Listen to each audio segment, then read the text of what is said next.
Hello everyone, welcome back to our YouTube channel. तो आज इस वीडियो में बात करने वाले हैं थोड़ा सा इन्फॉर्मेटिव, इस वीडियो से हट करके इसमें बात करेंगे। जैसा कि आप सभी को पता होगा कि हमने कल एक वीडियो डाला था, उसमें बताया था कि एक टेस्ट सीरीज आने वाली है आप सभी के लिए। कल के वीडियो में मैंने आप सभी के सामने सिलेबस डिस्कस किया था, किस सेक्शन से मतलब क्वेश्चन आएंगे ज़्यादा से ज़्यादा, ठीक है, अलग अलग, वो भी नंबर वाइज। ठीक है, तो आज इस वीडियो में बताएंगे आपको, मैं लेकर आया हूँ आप सभी के लिए पेट 2022 के लिए टेस्ट सीरीज, वो भी जीएस की रहने वाली है। ठीक है, जीएस के 50 क्वेश्चन जो आपको पेट में देखने को मिलते हैं वो रहेंगे पेट 2022 टेस्ट सीरीज जीएस के 50 क्वेश्चन। और ये 30 दिन तक लगातार चलेगी अगर आप लोग सपोर्ट बनाए रखते हैं। अगर आपका मतलब रिस्पांस जैसा रहेगा वैसे ही ये रहेगा, अदरवाइज़ ये बंद कर दी जाएगी। ठीक है, तो ये अगर 30 दिन तक लगातार, क्योंकि अगले 15 तारीख को आपका एग्ज़ाम है अक्टूबर में, ठीक है, तो 30 दिन तक लगातार आपको मिलेगा, तो तकरीबन 1500 क्वेश्चन आपके तैयार हो जाएंगे। और ये क्वेश्चन बहुत ही संभावित होंगे, क्योंकि यहीं हमने जो पेपर ये सेट किया है, ये ऐसा किया है जैसे आपको आयोग का सिलेबस है, किस सेक्शन से कितने क्वेश्चन आएंगे, इतना मतलब कितने नंबर का आएगा, उतने क्वेश्चन मैंने इसमें डाले हैं। ठीक है, अब पेपर पूरा बैलेंस्ड बनाया है। ठीक है, तो आप लोग इसमें पार्टिसिपेट ज़रूर करिए और देखिए अपना, और स्कोर भी बताइए साथ में कितना क्या हुआ है आप सभी का नीचे कमेंट बॉक्स में। तो चलिए स्टार्ट करते हैं आज की टेस्ट सीरीज। तो आप लोग जवाब दीजिएगा और ठीक है, आप लोग काउंट करके बताइएगा 50 में से आप कितना स्कोर कर पा रहे हैं। ठीक है, तो चलिए पहला क्वेश्चन लगा देता है। ठीक है, देखिए, मोहनजोदड़ो में सबसे बड़ा भवन कौन सा है? ठीक है, कौन सा भवन सबसे बड़ा है? इसमें ऑप्शन ए विशाल स्नानागार, बी है 2 मंजिला मकान, सी है धान्यागार, है ये धान्य आगार नहीं है, धान्यागार, डी है सस्तंभ हाल। तो ऑप्शन इसका राइट आंसर जो है वो ऑप्शन सी हो जाएगा, धान्यागार। इसमें ये टाइपिंग मिस्टेक है, ये थोड़ा वर्तनी तो धान्यागार है ये एक ही में। ठीक है, तो ये सही है। मोहनजोदड़ो में सबसे बड़ा भवन अगर पूछा जाए तो ये धान्यागार है। ठीक है, नेक्स्ट क्वेश्चन आप सभी को बता दें, ये क्वेश्चन बहुत ही सेलेक्टेड फॉर्मेट में मैंने इनको सर्च किया है। ठीक है, और इस आपके पेपर में रखा है, बिल्कुल पेपर के लेवल जैसा है, ना कम ना ज़्यादा। ठीक है, तो नेक्स्ट क्वेश्चन है आप सभी के लिए क्वेश्चन 2, गौतम बुद्ध का जन्म स्थान किसके द्वारा अंकित किया जाता है? ये पूछा जा रहा है, गौतम बुद्ध का जो बुद्ध थे उनका जन्म स्थान किसके द्वारा अंकित किया जाता है? पहला ऑप्शन है अशोक मौर्य का रोमिनदोई स्तंभ। ठीक, दूसरा है रोमिनदोई स्तंभ और फिर मूर्ति, उसके बाद में है पीपल वृक्ष, फिर है ये मठ नहीं है, ये बौद्ध मठ है। ठीक है, बौद्ध मठ। टाइपिंग मिस्टेक किसने मतलब हो गई थी। ठीक है, तो इसमें ये ऑप्शन ये भी नहीं होगा, ये भी नहीं होगा, ये भी नहीं होगा, अशोक का रोमिनदोई स्तंभ होगा। ठीक है, नेक्स्ट क्वेश्चन देखते हैं। पेपर आपको पूरा मतलब ये नहीं मिलेगा कि आपको ज़्यादा से ज़्यादा मतलब हिस्ट्री के ही क्वेश्चन मिलते चले गए, पूरा पेपर बैलेंस्ड आपको मिलेगा। सारे क्वेश्चन आपको अभी जब ये टेस्ट समाप्त होगा तो आप लोग नीचे कमेंट बॉक्स में ज़रूर बताएं कि कैसा था पेपर। ठीक है, नेक्स्ट क्वेश्चन है, मैंने सारे क्वेश्चन कवर करे हैं इसमें हर टॉपिक के। तो तीसरा क्वेश्चन है, गुप्त राजा जिसने विक्रमादित्य की पदवी ग्रहण की थी वह कौन था, पूछ रहा है। तो option A Samudragupta, option B Chandragupta द्वितीय, option C Kumaragupta, option D Skandagupta. तो इसमें राइट आंसर जो हमारा हो जाएगा ये चंद्रगुप्त द्वितीय, बी ऑप्शन। ठीक है, नेक्स्ट क्वेश्चन, हर्षवर्धन को किसने पराजित किया था? ठीक है, हर्षवर्धन ये कन्नौज इसकी राजधानी थी, इसको किसने पराजित किया था? पहला ऑप्शन है प्रभाकर वर्धन, बी है पुलकेशिन द्वितीय, सी है नरसिंह वर्मन पल्लव, डी है शशांक। तो बताइएगा, मैं आपको बता रहा हूँ, इसका ऑप्शन बी करेक्ट है। हर्षवर्धन को पुलकेशिन द्वितीय ने हराया था, ठीक है, मतलब पराजित किया था। नेक्स्ट क्वेश्चन, क्वेश्चन 5, बाजार विनियमन प्रणाली आरंभ की गई थी किसके द्वारा? ऑप्शन ए है मोहम्मद बिन तुगलक द्वारा, ऑप्शन बी इल्तुतमिश द्वारा, यहाँ इल्तुतमिश है, टाइपिंग थोड़ा सा ठीक, और ऑप्शन सी अलाउद्दीन खिलजी द्वारा, फिर ऑप्शन डी है गयासुद्दीन द्वारा, ठीक है। तो इसमें भी ऑप्शन सी करेक्ट होगा। जो बाजार विनियमन प्रणाली आरंभ की थी वो अलाउद्दीन खिलजी ने आरंभ करी थी, ठीक है। नेक्स्ट क्वेश्चन, आप लोग ये सभी क्वेश्चन याद कर लीजिए। नेक्स्ट है प्रार्थना समाज का संस्थापक कौन था? तो ऑप्शन ए है Ramakrishna Paramhansa, option B Swami Vivekananda, option C Atmaram Pandurang, option D Dayanand Saraswati. तो इसमें आप सभी का जो करेक्ट आंसर है वो आत्माराम पांडुरंग है, ठीक है। नेक्स्ट क्वेश्चन, क्वेश्चन नंबर 7, इसमें बाजीराव मतलब कह रहा है, पूछ रहा है क्वेश्चन, निम्नलिखित में से लड़ाकू पेशवा कहा जाता था किसको? तो पहला ऑप्शन जो है वो बाजीराव प्रथम है, दूसरा मतलब नेक्स्ट ऑप्शन नेक्स्ट पेज पे है, इनमें बाजीराव द्वितीय है, बालाजी बाजीराव है, बालाजी विश्वनाथ है। इसमें पूछा जा रहा है लड़ाकू बाजीराव किसे कहा जाता था? तो इसमें ऑप्शन ए जो है वो सही है, बाजीराव प्रथम को लड़ाकू पेशवा कहा जाता था। आपको next question, question number 8, Gandhi ji के विदेशी वस्तुओं के बहिष्कार के आंदोलन का प्रमुख लक्ष्य क्या था? पूर्ण स्वतंत्रता option A, option B British विरोधी भावना पैदा करना, ऑप्शन सी कल्याण राज्य को प्रोत्साहन, ऑप्शन डी कुटीर उद्योगों का प्रोत्साहन। तो इसमें ऑप्शन ए करेक्ट है कि वो चाहते थे कि इनका मतलब जो वस्तु है वो यहाँ मतलब कोई ना खरीदे, इससे एक तरह से पूर्ण स्वतंत्रता ही चाहिए, क्योंकि जब कोई सामान नहीं इनका खरीदेगा विदेशियों का तो ऑटोमेटिक यहाँ से पलायन कर जाएंगे, ठीक है। तो इसमें ऑप्शन ए करेक्ट है, पूर्ण स्वतंत्रता, ठीक। नेक्स्ट क्वेश्चन है option D, question number 9, Indian national Congress का संस्थापक कौन था? इंडियन नेशनल कांग्रेस का संस्थापक कौन था? इसमें ऑप्शन ए है Mahatma Gandhi, option B Chittaranjan Das, option A O Hume, option D Lokmanya Tilak. तो इसमें राइट आंसर जो हो जाएगा वो ऑप्शन सी है, ए ओ होम। नेक्स्ट क्वेश्चन है क्वेश्चन नंबर 10, नरम दल और गरम दल के बीच फूट कहाँ और किस वर्ष में पड़ी थी? इसको बताना है, इम्पोर्टेंट क्वेश्चन है ये। 1907 में कांग्रेस के सूरत अधिवेशन में, ऑप्शन ए, ऑप्शन बी 1885 में कांग्रेस के बम्बई अधिवेशन में, ऑप्शन सी 1886 में कांग्रेस के कलकत्ता अधिवेशन है, यहाँ पे टाइपिंग मिस्टेक थोड़ा सा हो गई, ठीक है। ऑप्शन डी 1920 में कांग्रेस के नागपुर अधिवेशन में, ठीक है। तो इसको बताना है कौन सा सही है, नरम दल और गरम दल के बीच फूट कहाँ और किस वर्ष में पड़ी? तो इसका जो राइट आंसर है 1907 में कांग्रेस के सूरत अधिवेशन में ऐसा हुआ, ठीक है, कि नरम दल और गरम दल के बीच में फूट पड़ी। फिर है क्वेश्चन नंबर 11, क्वेश्चन नंबर 11, 1942 में भारत छोड़ो आंदोलन आरंभ करने के लिए कौन सा मुख्य कारण था? पहला है ऑप्शन ए क्रिप्स मिशन की विफलता, ऑप्शन बी अंग्रेजों का द्वितीय विश्व युद्ध में उलझ जाना, और ऑप्शन सी लोगों में घोर बेचैनी, ऑप्शन डी साइमन कमीशन की रिपोर्ट। तो इसका जो मुख्य कारण था वो क्रिप्स मिशन की विफलता, ठीक है, ये सफल नहीं हुआ इसलिए। नेक्स्ट क्वेश्चन है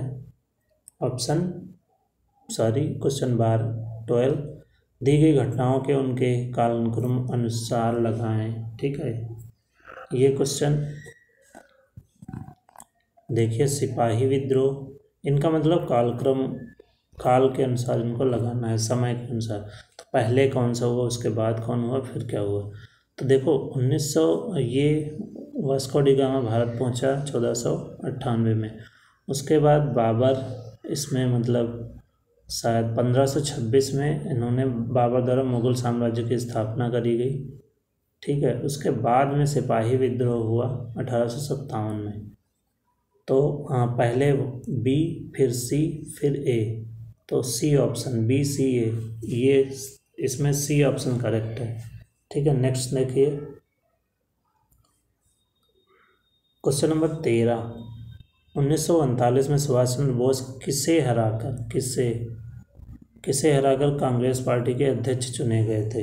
इसमें ऑप्शन देख लीजिएगा कि इसमें option A Maulana Abul Kalam Azad, option B Pattabhi Sitaramayya, option C Jawaharlal Nehru, option D V B Patel. तो इसका जो राइट आंसर है वो है पट्टाभ सीतारामैया को हराकर सुभाष चंद्र बोस इसके कांग्रेस पार्टी के अध्यक्ष चुने गए थे, याद रख लीजिए। फिर है ऑप्शन डी, क्वेश्चन नंबर 14। वर्ष 2011 की जनगणना के में निम्नलिखित में से किस राज्य की जनसंख्या सबसे कम, इसमें से सब कमी आई। तो सबसे इन चारों में से किस में जनसंख्या में कमी आई। तो ऑप्शन ए है नागालैंड, फिर है केरल, फिर है सिक्किम, फिर है मणिपुर। तो इन चारों में से कह रहा है किस में जनसंख्या में कमी आई, तो वो था नागालैंड में। ठीक है, नेक्स्ट क्वेश्चन है 15। पूर्वी तटीय मैदान का एक अन्य नाम क्या है। कोंकण तटीय मैदान, गुजरात मैदान, कोरोमंडल तटीय मैदान, मालाबार तटीय मैदान। तो इसका जो राइट आंसर है वो है कोरोमंडल तटीय मैदान, ऑप्शन सी राइट है। फिर है क्वेश्चन नंबर 16। निम्नलिखित में से किस देश के साथ भारत की अंतर्राष्ट्रीय सीमा नहीं लगती है। तो ये ऑप्शन ए है पाकिस्तान, बी बांग्लादेश, सी भूटान और डी श्रीलंका। तो ये अगर इसमें तो स्थलीय सीमा तो इन तीनों के साथ लगती है। ठीक है, इसके साथ स्थलीय सीमा नहीं लगती। ठीक है, तो इसके साथ जलीय सीमा लगती है। तो श्रीलंका इसमें पूछा नहीं गया स्थलीय फिलहाल, लेकिन अगर अंतर्राष्ट्रीय सीमा की बात करता है तो स्थलीय सीमा ही बोला जाता है। ठीक है, अगर इसने कह दिया होता तो माना जाता। वैसे इसमें राइट आंसर श्रीलंका है। ठीक है, जो कि भारत के साथ अंतर्राष्ट्रीय सीमा नहीं लगती। नेक्स्ट क्वेश्चन है लोनार झील कहाँ स्थित है। Option A Tamil Nadu, option B Kerala, option C Maharashtra, option D Gujarat. तो इसका जो राइट आंसर है वो महाराष्ट्र है, ऑप्शन सी लोनार झील महाराष्ट्र में स्थित है। उसके बाद में 18 क्वेश्चन। पश्चिम बंगाल के रानीगंज का संबंध किससे है। कोयला क्षेत्रों से, लौह अयस्कों से, मैग्नीज से, कॉपर से। तो इसका जो करेक्ट आंसर है वो बी हो जाएगा, लौह अयस्क से रानीगंज का संबंध है। उसके बाद में नेक्स्ट क्वेश्चन। निम्नलिखित में से कौन रूपांतरित चट्टान नहीं है। स्लेट, सिस्ट, इसमें इधर से बड़ी की पाई है सिस्ट। नेक्स्ट ऑप्शन है डायरोराइट और ये पायोलाइट। ठीक है, तो इसका जो राइट आंसर है वो डायरोराइट नहीं है। ठीक है, डायरोराइट रूपांतरित चट्टान नहीं है। नेक्स्ट क्वेश्चन देख लीजिए आप लोग। क्वेश्चन का एकदम मतलब बराबर सबका वेटेज इसमें पेपर में आपको मिलेगा। पूरा पेपर हर एक सेक्शन से क्वेश्चन इसमें मैंने रखे हैं। Next question 20। निम्नलिखित में से किस देश में अमेजन नदी बहती है। तो ऑप्शन ए संयुक्त राज्य America, option B France, option C Brazil, option D Canada. तो इसका जो राइट आंसर है वो है ब्राज़ील से अमेजन नदी बहती है। नेक्स्ट क्वेश्चन 21वां क्वेश्चन। निम्न में से कौन सी नदी भूमध्य रेखा को 2 बार काटती है, 2 बार पार करती है। तो ऑप्शन ए कांगो नदी, ऑप्शन बी अमेजन नदी, ऑप्शन सी नाइजर नदी, ऑप्शन डी नील नदी। तो इसका जो सही जवाब है, कांगो नदी भूमध्य रेखा को 2 बार काटती है या पार करती है। नेक्स्ट क्वेश्चन है, पृथ्वी की क्रस्ट में सबसे प्रचुर मात्रा में कौन सी धातु, क्रस्ट ये वाली मात्रा लगेगी, ठीक है। क्रस्ट में सबसे प्रचुर मात्रा में कौन सी धातु है, तो इसमें जो ऑप्शन हो जाएगा लोहा, ऑप्शन ए, ऑप्शन बी चांदी, option C aluminium, option D तांबा। तो इसका जो करेक्ट है वो एल्युमिनियम हो जाएगा। नेक्स्ट क्वेश्चन,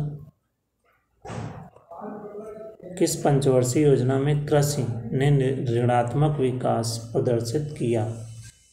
ये पंचवर्षीय योजना से क्वेश्चन, उसमें आप लोग सिलेबस में कल आपको दिखाया था कि पंचवर्षीय योजना से भी आप सभी में क्वेश्चन पूछे जाएंगे, तो वहाँ से भी मैंने ये क्वेश्चन आपको लिए रखा है। तो इसका जो राइट ऑप्शन ए जो है तीसरी में, ऑप्शन बी 5वीं, ऑप्शन सी 7वीं, ऑप्शन डी 9वीं, मतलब कह रहा है कृषि में, कृषि ने ऋणात्मक विकास प्रदर्शित किया। तो ये है ऑप्शन, मतलब ऑप्शन ए तीसरी पंचवर्षीय योजना में ऐसा देखने को मिला। फिर है ऑप्शन 24 क्वेश्चन, 24वां क्वेश्चन कि भारत में फसल बीमा योजना शुभारंभ कब हुआ? 1945, 1980, 1988, ऑप्शन डी 1985। तो इसका जो राइट आंसर है 1985 में हुआ है, ठीक है। नेक्स्ट क्वेश्चन, भारत का सबसे 25वां क्वेश्चन है, भारत का सबसे बड़ा व्यापारिक बैंक कौन सा है? Option A NABARD, option B State Bank of India, option C Union Bank of India, option D ICICI bank. तो इसका जो राइट आंसर है वो option B State Bank of India Bharat का सबसे बड़ा व्यापारिक बैंक है। नेक्स्ट क्वेश्चन, किसने कहा था अर्थशास्त्र धन का विज्ञान है? ठीक है, अर्थशास्त्र धन का विज्ञान है। Robbins, option A J L Mill, option B, option C Adam Smith, option D Keynes, ठीक है, कीन्स ये है ऐसे, ठीक। तो इसमें जो राइट आंसर है वो एडम स्मिथ ने कहा था, ठीक है, ऑप्शन सी। नेक्स्ट है,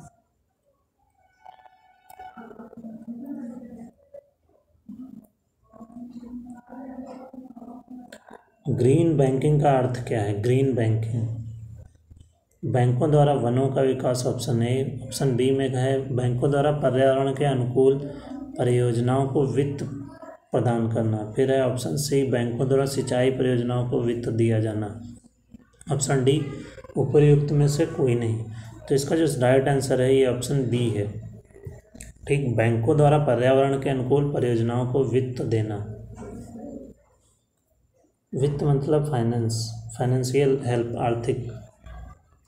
नेक्स्ट क्वेश्चन है 28वां क्वेश्चन, निम्नलिखित में से किस देश का अलिखित संविधान है? ठीक है, जो अलिखित है, लिखित नहीं है। तो option A USA, option B UK मतलब यूनाइटेड स्टेट, ठीक है, और फिर option C Pakistan, option D Bharat. तो इसका जो सही जवाब है ये यूके है, ठीक है, ब्रिटेन। नेक्स्ट क्वेश्चन है 29वां क्वेश्चन है सवाल, तो भारत का संविधान सभा द्वारा अंगीकृत कब किया गया, ये पूछ रहा है। तो ऑप्शन ए 26 जनवरी 1949, ऑप्शन बी 26 नवंबर 1951, ऑप्शन सी 26 नवंबर 1930, ऑप्शन डी 26 नवंबर 1949। तो इसका सही जवाब है राइट ऑप्शन डी 26 जनवरी 1949 को संविधान सभा द्वारा संविधान अंगीकृत कर दिया गया था। नेक्स्ट क्वेश्चन है 30वां, संविधान की उद्देशिका मतलब प्रस्तावना का संशोधन कितनी बार किया गया है अब तक? ठीक, तो ऑप्शन ए है 3 बार, ऑप्शन बी 2 बार, ऑप्शन सी 1 बार, और ऑप्शन डी संशोधन किया ही नहीं गया है अभी तक, ये कह रहा है ऑप्शन डी। तो इसका जो राइट आंसर है वो ऑप्शन सी है, अभी तक 1 बार सिर्फ किया गया है। नेक्स्ट है, भारत में एकल नागरिकता की अवधारणा अपनाई गई कहाँ से? इंग्लैंड से, USA से, कनाडा से, फ्रांस से। तो ये ऑप्शन बी है, USA से, सिंगल सिटीजन। की अवधारणा यूएसए से, अमेरिका से ली गई है। नेक्स्ट है, विश्व में सबसे बड़ा संविधान किस देश का है? तो option A Bharat, option B America, option C Britain, option D France. ठीक है, तो इसका जो सही आंसर है वो अपना भारत है। भारत में ठीक सबसे बड़ा जो संविधान है वो भारत का है। नेक्स्ट चलते हैं 33वां क्वेश्चन। भारतीय संविधान में कितने प्रकार के न्यायिक आदेश हैं? ठीक है, तो option B option A 5, option B 4, option C 3, option D 2। तो इसका जो सही जवाब है ये ऑप्शन ए 5 प्रकार के न्यायिक आदेश हैं संविधान में। नेक्स्ट क्वेश्चन है 34वां। भारतीय संविधान के किस भाग में, यहाँ भारतीय है, संविधान के किस भाग में भारत को एक कल्याणकारी राज्य की बात कही गई? तो इसका जो ऑप्शन ए है संविधान की प्रस्तावना में, मौलिक अधिकार में, ऑप्शन सी राजनीति के निर्देशक सिद्धांत, और ऑप्शन डी भारतीय संविधान के अनुसूची 4 में। तो इसका जो सही जवाब है ऑप्शन सी है। ठीक है, ऑप्शन सी इसका सही जवाब है। नेक्स्ट क्वेश्चन है 35वां। भारतीय संसद के संयुक्त सत्र की अध्यक्षता कौन करता है? ठीक है, संयुक्त सत्र की अध्यक्षता ऑप्शन ए राज्यसभा का सभापति, ऑप्शन बी संसद का वरिष्ठतम सदस्य, ऑप्शन सी लोकसभा का अध्यक्ष, ऑप्शन डी भारत का राष्ट्रपति। तो इसका जो सही जवाब है वो लोकसभा का अध्यक्ष संयुक्त सत्र की अध्यक्षता करता है। ठीक है, नेक्स्ट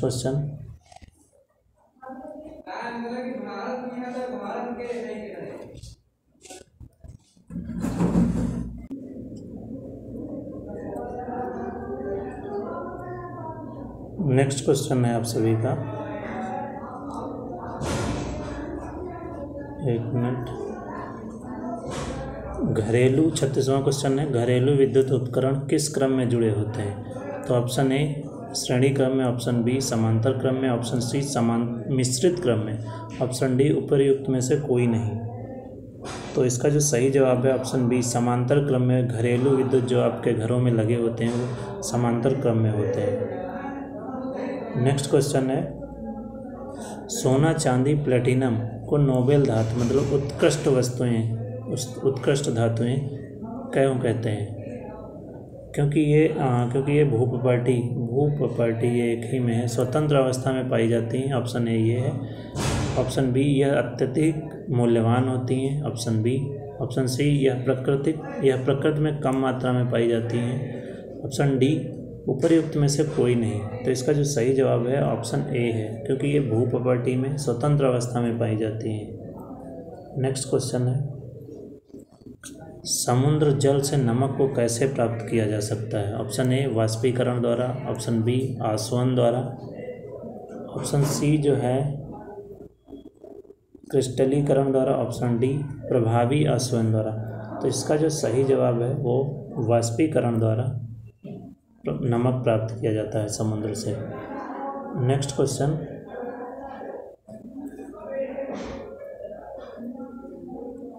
39वां क्वेश्चन है, प्रकृति में सबसे अधिक मात्रा में पाई जाने वाली धातु कौन सी है? ठीक है, प्रकृति में सबसे अधिक मात्रा में पाई जाने वाली धातु ऑक्सीजन है। ठीक है, ये आप सभी लोग याद रख लीजिए। इसमें कई बच्चे एल्युमिनियम लगा के आ जाते हैं। नेक्स्ट क्वेश्चन, किस जीव की सबसे छोटी संरचनात्मक व कार्यात्मक इकाई होती है? ऑप्शन ए कोशिका, और ऑप्शन बी ऊतक है यहाँ पे, ठीक ऊतक नहीं, ऑप्शन सी रक्त, ऑप्शन डी हड्डी। तो इसका जो सही जवाब है ये सबसे छोटी संरचनात्मक और कार्यात्मक इकाई होती है कोशिका। नेक्स्ट क्वेश्चन 41वां क्वेश्चन है, यूपी सरकार ने किस जिले के 4 गांवों को राजस्व गांव घोषित कर दिया है? तो इसमें option A Bahraich, option B Balrampur, option C Barabanki. ये करंट अफेयर का क्वेश्चन है, ऑप्शन डी श्रावस्ती। ठीक है, मैंने करंट अफेयर को भी इसमें लिया है क्योंकि करंट अफेयर भी आप सभी में 10 नंबर का पूछा जाएगा। मैंने कुछ क्वेश्चन करंट अफेयर के लिए के भी इसमें डाल रखे हैं। तो इसका जो सही जवाब है, यूपी सरकार ने बहराइच में 4 गाँवों को राजस्व गांव घोषित कर दिया है। ठीक है, नेक्स्ट क्वेश्चन 42वां क्वेश्चन है, केंद्रीय मंत्रिमंडल में विवाह हेतु महिलाओं की न्यूनतम आयु को कितने वर्ष की मंजूरी दी। ठीक है, जो कि अभी आप लोग न्यूज़पेपर में चर्चा हो रही थी, देखा होगा कि जो केंद्रीय मंत्रिमंडल है वो महिलाओं की जो शादी की आयु थी वो थोड़ा सा बढ़ाने करके 18 वर्ष से बढ़ा करके, तो इसमें यही पूछा जा रहा है, हम पहले ही बता देंगे तो आप क्या बताओगे। इसमें पूछा गया है कितनी कर दिया है, मंजूरी दी है। ऑप्शन ए 21 वर्ष, ऑप्शन बी 22 वर्ष, ऑप्शन सी 18 वर्ष, ऑप्शन डी 24 वर्ष। तो इसमें अब जो करेक्ट है वो 21 वर्ष इन्होंने कर दिया है, मंजूरी दे दी है। ठीक है, नेक्स्ट क्वेश्चन है 43वां, हाल ही में 10 गीगावाट संचयी और ऊर्जा स्थापित क्षमता वाला भारत का पहला राज्य कौन बन गया, कौन सा राज्य है। Option A Rajasthan, option B Madhya Pradesh, option C Haryana, option D Uttar Pradesh. ये भी करंट अफेयर का क्वेश्चन है, तो इसका करेक्ट आंसर है ए राजस्थान। नेक्स्ट क्वेश्चन 44वां क्वेश्चन है, वैश्विक शांति सूचकांक 2022 में भारत को कौन सा स्थान प्राप्त हुआ।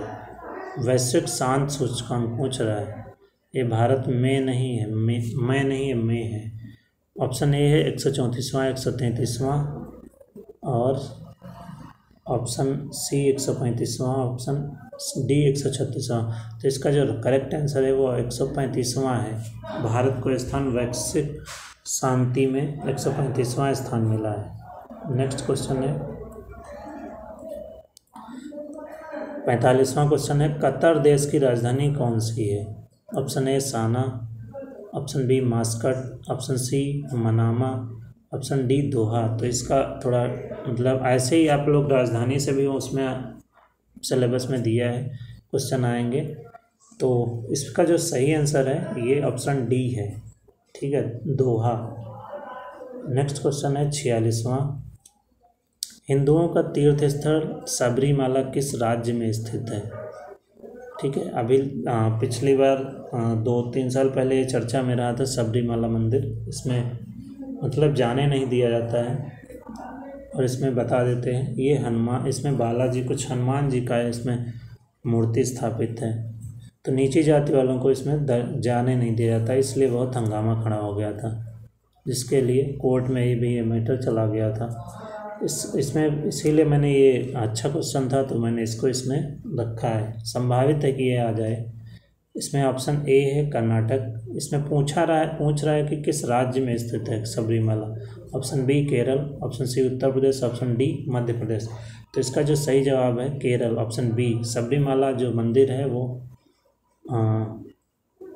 तीर्थस्थल जो है वो केरल में है। नेक्स्ट क्वेश्चन, प्रसिद्ध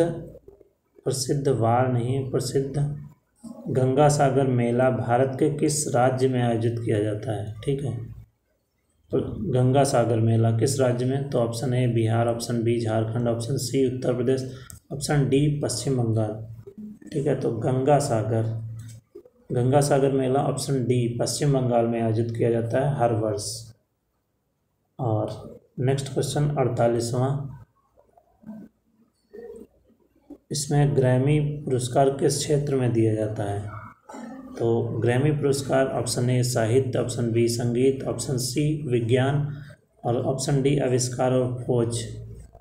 तो इसका जो करेक्ट आंसर है वो ऑप्शन बी है, संगीत में दिया जाता है। देख लीजिए आप लोग, क्वेश्चन हर टॉपिक से आपको मिलेंगे। ठीक है, हर पोर्शन से मैंने क्वेश्चन यहाँ पे सेट किया है। ठीक है, पुरस्कार से भी क्वेश्चन आपको देखने को मिल रहे हैं और राष्ट्रीय खेल से भी आपको ये क्वेश्चन रखा है। 49वां क्वेश्चन, सांडों की लड़ाई किस देश का राष्ट्रीय खेल है। तो option A Spain, option B Portugal, option C Hungary, option D Poland. इसका जो करेक्ट आंसर है सांडों की लड़ाई स्पेन का राष्ट्रीय खेल है। ठीक है, नेक्स्ट क्वेश्चन, नेक्स्ट और लास्ट अंतिम क्वेश्चन अब 50वां क्वेश्चन। 1959 तक पाकिस्तान की राजधानी क्या थी? ठीक है, क्वेश्चन मार्क। 1959 तक पाकिस्तान की राजधानी, option A Islamabad, option B Karachi, option C Lahore और ऑप्शन डी हैदराबाद। ठीक है, तो अब मैं बता रहा हूँ इसका जो करेक्ट आंसर है ये ऑप्शन बी कराची है। ठीक है, और अभी प्रेजेंट में अगर पूछ रहा है तो ऑप्शन ए होगा इस्लामाबाद। अभी जो है वो इस्लामाबाद राजधानी है। तो नेक्स्ट, तो ये थी हमारी यूपी ट्रिपल एस सी की टेस्ट सीरीज फर्स्ट।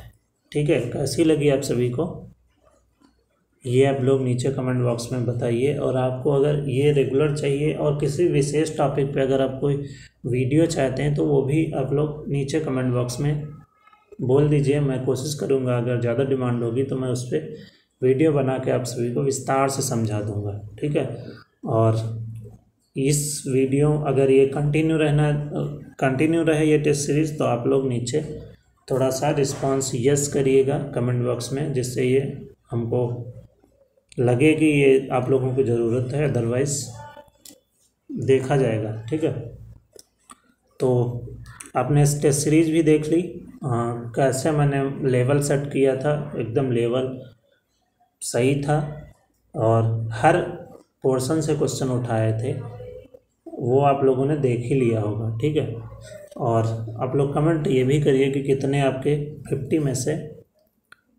में से कितने सही करे हैं, कितने क्वेश्चन आपके सही हुए हैं। और इसमें 1/4 की नेगेटिव मार्किंग भी होती है, ये सब काट के आप लोग बताना। तो ठीक है, आज के लिए इतना ही। Thank you, bye Exam Youth. Channel पे अगर कोई नया हो तो सब्सक्राइब ज़रूर कर दे तुरंत। ठीक, और आगे जिससे कि आगे की वीडियो आपको आसानी से मिलते रहें। ओके, तो आज के लिए इतना ही। Bye bye, take care, love you all.